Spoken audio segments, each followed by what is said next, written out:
Periva Sharanam. Voice of God, Volume 1. Samsare Kim Saram. What is the essence of worldly life? Our Acharya, in his Prashnottara Ratnamalika, raises the question, Kim Samsare Saram? What is the Saram in this worldly life? He provides the reply to, Dear man, you have asked this question, is it not? You go on asking this question always. That is the saram of samsaram. That is, we have to constantly think, what is the purpose of our having been born? What for are we born? We have to think whether we will achieve that purpose. Why are we incurring sins? Why do we get angry? Why do we get desires? Why should all these come? Can we not be always happy and blissful? These thoughts should occur to us. We do not understand what the reply to these are. Everything happening is for our good only. In a tree, fruit comes from the flower only. When it is a flower, it is appealing to the nose, and when it is a fruit, it is tasty to the tongue. A fruit is very sweet. What was the taste of it before this sweetness? The flower is bitter. The tender, unripe fruit is astringent. The unripe one is sour, and then it gets the sweetness. Peace, that is Shantam, is sweetness. When sweetness arrives, all attachments go away. In the case of a fruit, when it is fully ripe, with fullness of sweetness, it falls down. In the same manner, if the heart is filled all over with sweetness, that is peace, all attachments will go away of their own. As long as it is sour, there will be attachment. If the unripe fruit is plucked, water will ooze at the stalk. Water will also ooze from the unripe fruit. That means neither the tree wants to leave the unripe fruit, nor the ripe fruit wants to detach itself from the tree. But if it becomes fully sweet, the attachment will go. The ripe fruit will fall of its own. The tree leaves the fruit, and then fruit also leaves the tree. Both will part with each other without water oozing, that is, happily, without crying.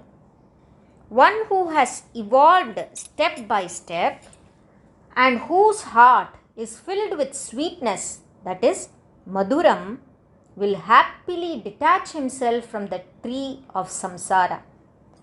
Just as before the fruit ripens, sourness and astringency are required. In the beginning stages, it appears that desires, anger, and impatience are necessary. We cannot get released completely from these things at the early stage when we are victims of these. Even then, we should at least constantly think, why are these coming? We now had this feeling, this desire, anger, fame, falsehood. Is there any use by all of these? Does this feeling come as something necessary or something not necessary? We should think on these lines. We do not think like this. They will deceive us. We will get cheated. When it is time for sourness, it must be sour. When it is time for astringency, it must be astringent. Yes, just as the tender fruit does not stop with the early stages, but keeps on going towards ripeness, We should go on thinking of the love and peace which is sweet.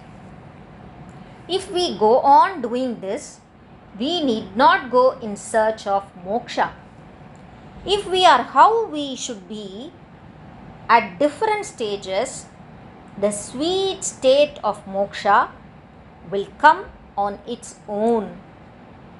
Instead of that, if we attempt at the wrong time, it will be like the tender fruit ripening without reaching the next stage.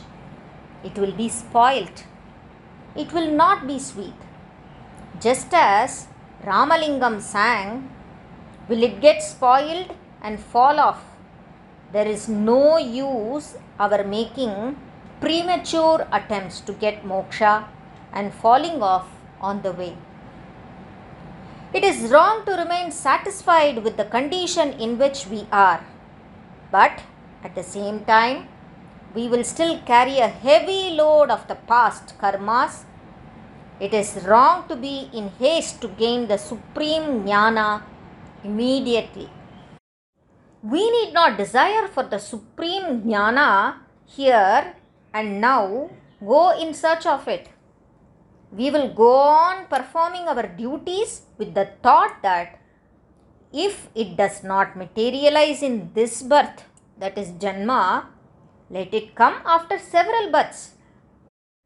We shall follow the Dharma as enjoined by our Vedas. If we do so, supreme Jnana has to come on its own. Now we are able to see only external activities and appearances. Therefore, let us start with religious rituals, which are external activities, and the religious symbols that we wear, which are also external.